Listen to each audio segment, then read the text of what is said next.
Hi friends, ഇന്ന് ഞാൻ നിങ്ങളായിട്ട് ഷെയർ ചെയ്യുന്നത് നമുക്ക് ഗോതമ്പ് പൊടിയും കടലയും വീട്ടിലുണ്ടെന്നുണ്ടെങ്കിൽ വളരെ ഹെൽത്തി ആയിട്ട് ഉണ്ടാക്കാൻ പറ്റുന്ന നല്ലൊരു ചിക്പി പറാത്തയുടെ റെസിപ്പിയാണ്. ഇത് നമ്മൾ ആലു പറാത്തയൊക്കെ ഉണ്ടാക്കുന്ന പോലെ തന്നെയാണ്. വളരെ ഹെൽത്തിയാണ്, വളരെ ഈസിയാണ്. ബ്രേക്ക്ഫാസ്റ്റിനോ ഡിന്നറിനോ ഒക്കെ കഴിക്കാം. അപ്പോൾ ഇതെങ്ങനെയാണ് നോക്കിയാലോ. ആദ്യം തന്നെ ഞാനിവിടെ ഒരു പാത്രത്തിൽ കുറച്ച് ഗോതമ്പ് മാവ് എടുത്ത് വെച്ചിട്ടുണ്ട്. ഇനി ഇതിലേക്ക് ആവശ്യത്തിനുള്ള ഉപ്പ് ചേർക്കുന്നുണ്ട്. സാധാരണ നമ്മൾ ചപ്പാത്തിക്ക് മാവ് കുഴച്ചെടുക്കുന്ന പോലെ പച്ചവെള്ളം ഒഴിച്ചിട്ട് തന്നെ ഒന്ന് കുഴച്ചെടുത്താൽ മതി. ഇനി നിങ്ങൾക്ക് ചെറിയ ചൂടുള്ള വെള്ളത്തിൽ ഇത് കുഴച്ചെടുക്കാം കേട്ടോ. അപ്പോൾ കുറേശ്ശെ വെള്ളം ഒഴിച്ചിട്ട് നമുക്ക് നല്ല പോലെ ഒന്ന് കുഴച്ചെടുക്കാം. അപ്പോൾ നിങ്ങൾക്ക് ഗോതമ്പ് വേണ്ടെന്നുണ്ടെങ്കിൽ മൈദയിലും ഇത് ഉണ്ടാക്കാം കേട്ടോ. അപ്പോൾ ഗോതമ്പ് ആകുമ്പോൾ ബ്രേക്ക്ഫാസ്റ്റൊക്കെ ആണെങ്കിൽ കുറച്ചും കൂടെ ഹെൽത്തി ആയിരിക്കും. അപ്പോൾ നമുക്ക് കുറച്ച് ഓയിലും കൂടെ ഒഴിച്ചിട്ട് നല്ല പോലെ കൈ വെച്ചിട്ടൊന്ന് കുഴച്ചെടുക്കാം. മാവ് നമ്മൾ അളന്നെടുക്കേണ്ട ആവശ്യമൊന്നുമില്ല കേട്ടോ. നമ്മൾ സാധാരണ ചപ്പാത്തിക്കൊക്കെ അളക്കാണ്ട് നമ്മുടെ ഒരു പാകത്തിനല്ല എടുക്കുക, ആ ഒരു പാകത്തിന് എടുത്താൽ മതി. ഇത് നമുക്ക് നല്ല പോലെ ഒന്ന് കുഴച്ചിട്ടൊന്ന് സോഫ്റ്റ് ആക്കിയിട്ടെടുക്കാം. അപ്പോൾ നിങ്ങൾക്ക് ചപ്പാത്തി മാവൊക്കെ ബാക്കി ഉണ്ടെന്നുണ്ടെങ്കിൽ വളരെ ഈസി ആയിട്ട് ഇതുപോലെ ഉണ്ടാക്കാൻ പറ്റും. അപ്പോൾ നമുക്ക് മാവ് കുഴക്കേണ്ട സമയമൊന്നും ആവശ്യമില്ലല്ലോ.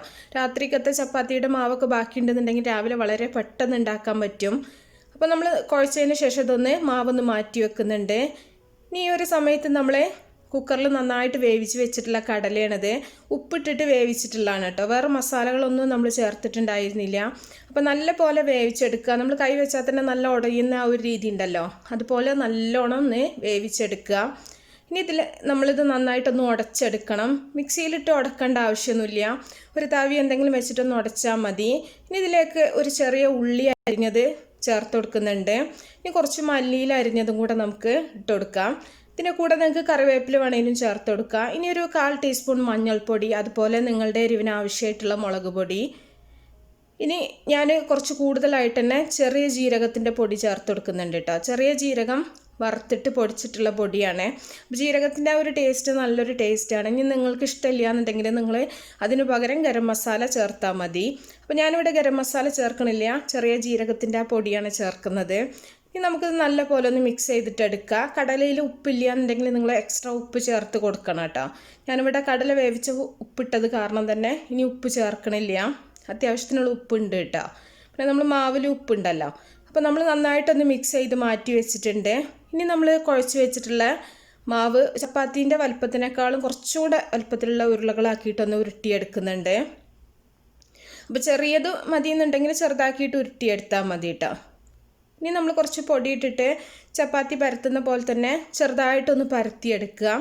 എന്നിട്ട് അതിലേക്ക് നമ്മൾ നേരത്തെ റെഡിയാക്കി വെച്ചിട്ടുള്ള കടലയുടെ ആ ഒരു ഫില്ലിംഗ് ഉണ്ടല്ലോ, അത് വെച്ച് കൊടുത്തിട്ട് ഒന്ന് ചുരുട്ടിയെടുക്കുക. വീണ്ടും നമ്മൾ നന്നായിട്ടൊന്ന് പരത്തിയെടുക്കുകയാണ് ചെയ്യുന്നത്.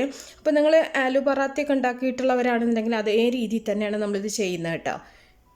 അപ്പോൾ നല്ല പോലെ ഒന്ന് പ്രസ് ചെയ്തതിന് ശേഷം നമ്മൾ കുറച്ച് കൂടുതലായിട്ട് പൊടിയിട്ടിട്ട് നന്നായിട്ടൊന്ന് പരത്തിയെടുത്താൽ മതി.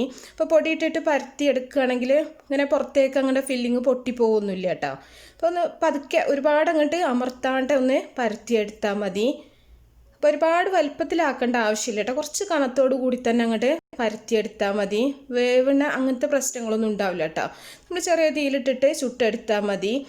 അപ്പോൾ നമ്മൾ എല്ലാം ഇതുപോലെ തന്നെ ബാക്കിയുള്ള മാവൊക്കെ നമുക്ക് ഇതുപോലെ തന്നെ ചെയ്തെടുക്കാം.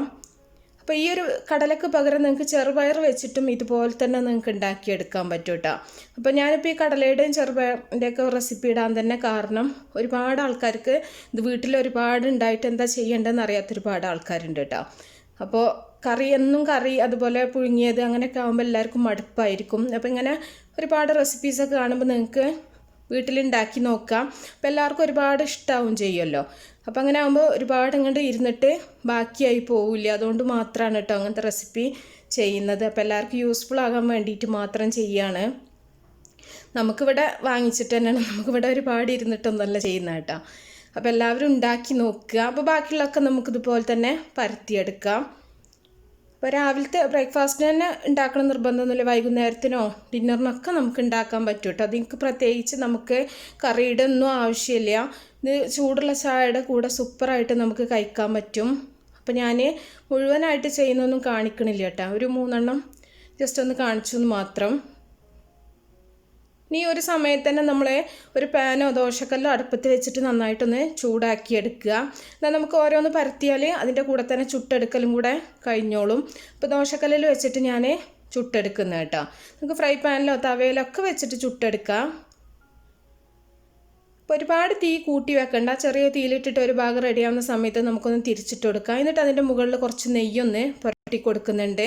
നെയ്യ് ഇതുപോലെ നിങ്ങൾ തടവിയിട്ട് ചുട്ടെടുക്കുകയാണെന്നുണ്ടെങ്കിൽ കുറച്ചും കൂടെ നല്ല ടേസ്റ്റ് ഉണ്ടാവും. ഈ നെയ്യ് കഴിക്കാത്തവരാണെങ്കിൽ കുറച്ച് ഓയിലൊന്ന് സ്പ്രെഡ് ചെയ്താൽ മതി കേട്ടോ. ഓയിലും നെയ്യൊന്നും നമ്മൾ തേക്കാണ്ടാണ് ചുട്ടെടുക്കുന്നുണ്ടെങ്കിൽ ഒരുപാട് അങ്ങോട്ട് ഉണങ്ങിയിട്ടായിരിക്കും ഇരിക്കുക. അപ്പോൾ ആ ഒരു സോഫ്റ്റും അതുപോലെ നല്ലൊരു മൊരിഞ്ഞിട്ടുള്ള ആ ഒരു ഇത് കിട്ടണമെന്നുണ്ടെങ്കിൽ നമ്മൾ ഓയിലോ നെയ്യോ നന്നായിട്ടൊന്ന് തേച്ച് കൊടുത്തതിന് ശേഷം 2 ഭാഗവും നല്ല പോലെ ഒന്ന് വേവിച്ചിട്ടെടുത്താൽ മതി. അപ്പോൾ നല്ല ടേസ്റ്റാണ് ഇത് കഴിക്കാനായിട്ടും. അപ്പോൾ നിങ്ങൾ കടലയാണെന്ന് വിചാരിച്ചിട്ട് അത്രയും ടേസ്റ്റ് ഉണ്ടാവില്ല എന്നൊന്നും വിചാരിക്കരുത് കേട്ടോ. കടലയാണെങ്കിലും സൂപ്പർ ടേസ്റ്റാണ്. അപ്പോൾ നെയ്യ് തന്നെ ഒഴിച്ച് കൊടുക്കുക കേട്ടോ. നെയ്യ് ഒഴിക്കുകയാണെങ്കിൽ കൂടുതൽ ടേസ്റ്റാണ്. കുട്ടികൾക്കൊക്കെ കൊടുക്കുമ്പോൾ നല്ലോണം നെയ്യൊക്കെ ഇട്ടിട്ട് കൊടുക്കുകയാണെന്നുണ്ടെങ്കിൽ അവർ നന്നായിട്ട് കഴിച്ചോളും. അപ്പോൾ കടലൊക്കെ കഴിക്കാത്ത കുട്ടികളാണെങ്കിലും ഇതുപോലെ ആകുമ്പോൾ പ്രത്യേകിച്ച് അറിയൊന്നുമില്ല കേട്ടോ.